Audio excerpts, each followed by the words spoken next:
Project Gravitaur is going to take you guys inside of S4. So what is S4?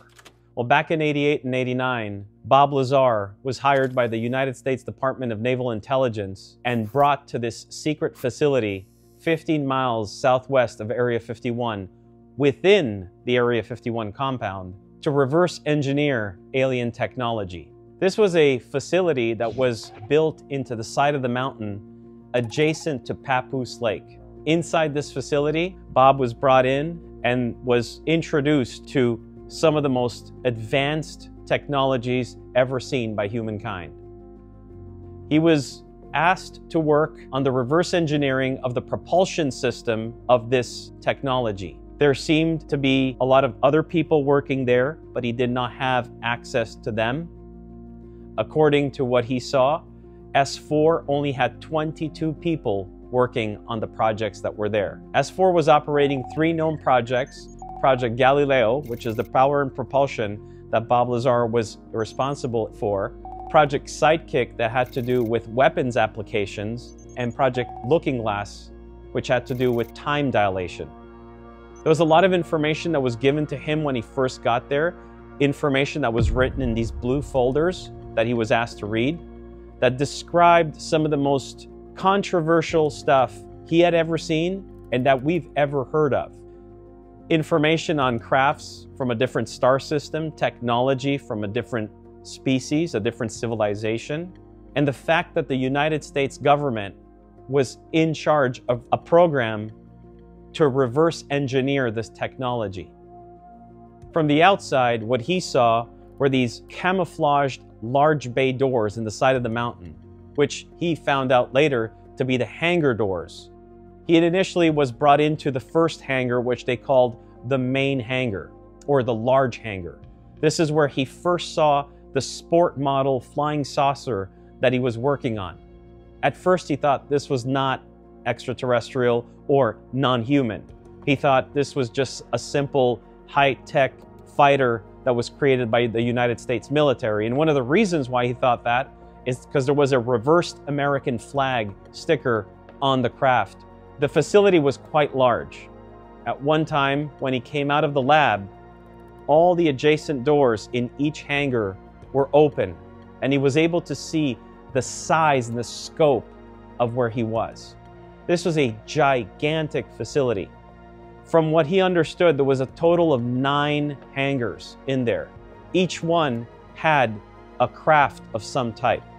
He was able to work on the sport model, which was in the main hangar, the first hangar. He got a clear view of the adjacent hangar, which had a jello mold type of craft, and the following hangar, which looked like a craft that looked like a top hat propped up on its side. He was also able to see other crafts, but they were far too distant for him to make out shape or form. What we can say, and what he does remember, is that he could see how incredibly large the facility was. This also coincided with the fact that the main hallway within the facility was extremely long, which was basically almost an infinity hallway that was adjacent to all the hangars. You will see that in our project, that we've recreated the entire facility exactly as Bob Lazar witnessed it when he was there. So in the making of S4, we also used a lot of different data sets specifically for the landscape and all the terrain that is around the Papoose Mountain area and Papoose Lake. A lot of the satellite data that we received goes back all the way to the 1970s, all the way to recent data that comes from different points. Some of the satellite data that we use is actually also sourced out of Russia, which provided us a lot more detail, surprisingly, than some of the American satellite data. How we went about getting that, that's another story. On top of that, we also had to work really carefully in developing the elevations and the topology out there, because most of the data that we have today does not provide us any elevation or accurate topology specifically where S4 is located right by Papoose Lake. So if you kind of look at what you see today in that environment, whether you're on Google Earth or Apple Maps, whatever it is, you will actually not really see the elevation accurately versus the true satellite data. So that was a really interesting way of developing the terrain, and we wanted to make it as accurate as possible so it recreates the real environment.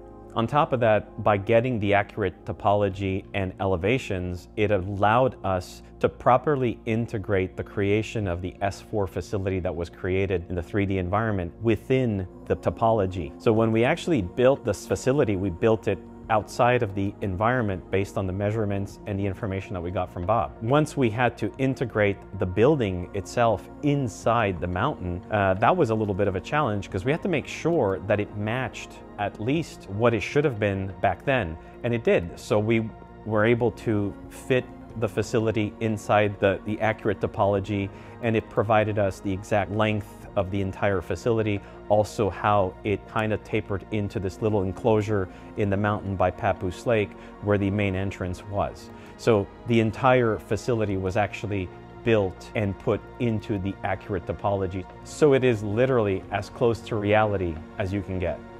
We created the nurse station where he was initially brought to do an allergy test and to also drink this type of liquid that gave him a stomachache. We recreated the briefing room where he was asked to read up and get updated on all these briefing documents that they had, a lot of them stamped top secret with the US Navy logo on it. We recreated the propulsion lab where he worked with his partner Barry Castillo in attempting to reverse engineer the reactor and figure out how that reactor functioned. That was the main power source to the craft that he was working on. And we built the hangar and all the adjacent hangars and crafts that were there. The only crafts that we actually replicated from his memory are the sport model in absolute detail, except for the upper level that he never had access to, the Jello mold, and the top hat. The other crafts that were there, we used creative liberties because he did not have an opportunity to really make out what they looked like. Everything was recreated according to his memory.